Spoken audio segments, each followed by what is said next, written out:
Is there any chance I can talk you out of playing the wolf monster lore? Blake asked.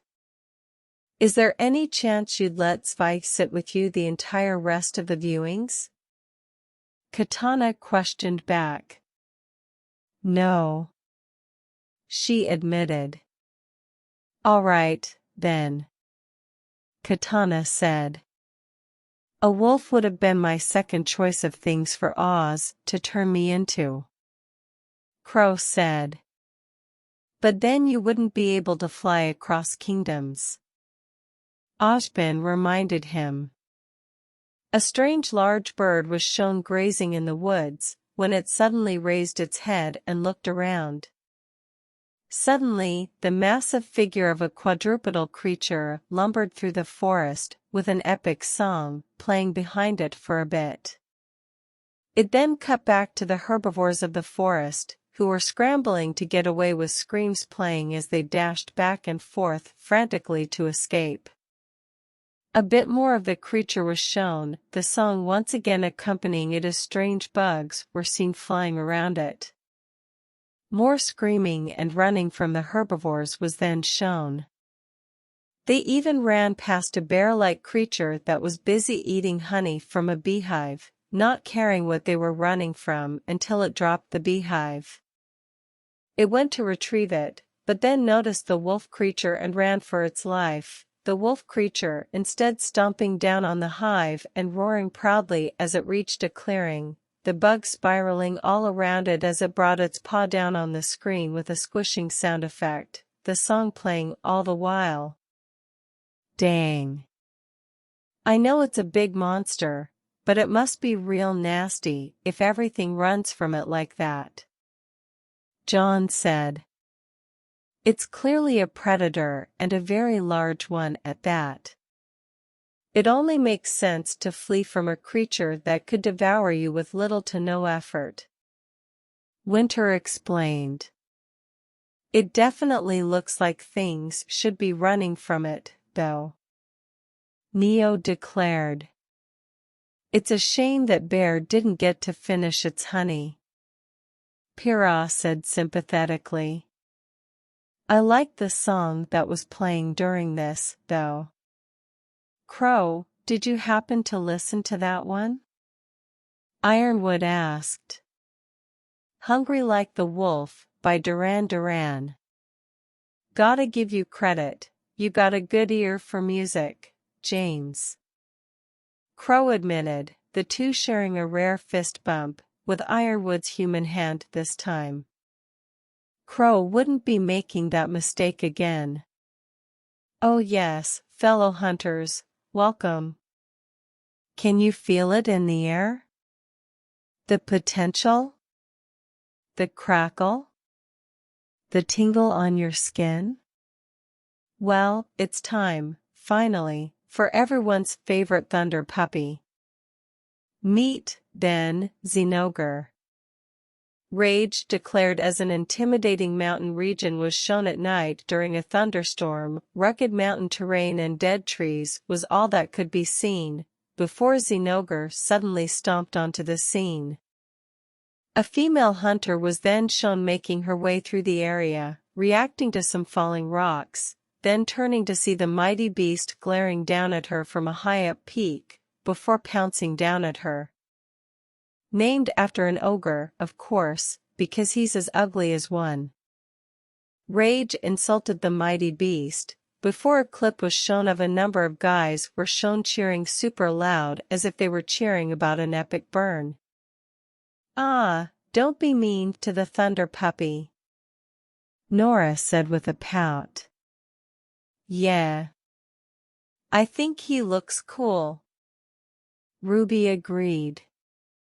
With that bulk and all those spikes, I'd say it looks pretty fierce and intimidating, Cinder said approvingly. And that fur looks sick. Almost as awesome as my hair, Yang added, running a hair through her flowing locks. Oh, please. That mane is far more refined than your unkempt mess, Weiss said. Yang glared at her, lilac eyes turning deep red.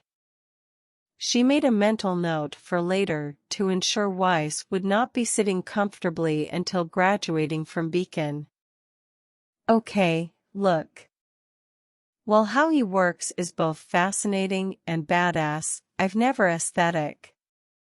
But I don't want to start on a negative, much rather a positive, charge forward into this current video and really spark a discussion on the Thunderwolf Wyvern. Rage declared, laughing a bit at his joke. As he said this, the female hunter was doing her best to outrun and evade the creature, making sudden and sharp turns, which often led the beast to crash into a wall, until she dove through a large hole in a rock wall and rolling out the other side, Zinogre only able to fit its head through, pulling it back and trying to reach her with its claws, but not having any more success. He seems to be putting a strange emphasis on certain words. Penny noted. Negative, positive, charge, current and spark. Those all have something to do with. Glinda listed, before realizing what it meant. They're all connected to electricity. Oh, no. Ashbin said in horror. It was all one super long pun. I gotta give it to him, Rage's skill with puns is pretty shocking. Young laughed. Please make it stop. Velvet pleaded. I'll give you my best designer clothes, just no more puns. Coco bargained. Never. Yang and Neo declared together. His forelimbs, thick and muscled, able to crush into the very rock beneath him, with razor-sharp claws adorning his paws, each almost as piercing as his roars. Rage elaborated in a mystifying manner as the Zinogre repeatedly charged the rock wall, eventually bringing it down and roaring with pride as it prepared to take on the hunter. White fur lining his body, interchanging with gold-plated scale, giving him this regal appearance capped off with a wolf's face adorned with twin horns, standing proud as he bared his fanged maw and chin spikes. Rage continued, before slowly stopping as he got to the chin spikes, the image frozen on the screen. Seriously, what could have required him to evolve and develop a chin spike? He could use his lower jaw as a fork. He snapped as the cartoon image of a steak flew onto the screen and was stabbed onto his chin spikes. They're likely a defensive adaptation to discourage any direct attacks to Zinogre's head or face. Ren deduced. Yeah, just like how a straightforward rush is a bad idea against a Borbatusk. Blake said with a smirk, looking at Weiss. Agree, hey. Weiss cried out as she realized she'd been insulted. Weiss, surely you didn't do anything so foolish. Winter said. Weiss, looking down in shame, told her all she needed to know. We'll be having a discussion on proper grim combat procedures later. She declared. Then, of course, we have his tail, broad and essentially a tool for battering his enemies into submission. Zinogre, then, is used to being the unchallenged apex of all he surveys, and what he surveys is the misty peaks he calls home. Rage explained as Alia was crouched down, observing a Zinogre from a small distance away, miraculously without being spotted. Enough physical strength to wrestle down an angry Tigrex, he declared as the image of a Tigrex appeared on screen, speed and grace to make a Nargacuga jealous. He added on as the image of a blushing Nargacuga appeared on screen, softly calling the Thunderwolf Baka before flying off-screen. He essentially is the full package and it is being delivered, first class to your face, and no, it's not going to be handled with care. Rage went on as the Zinogre finally noticed Alia and attacked viciously.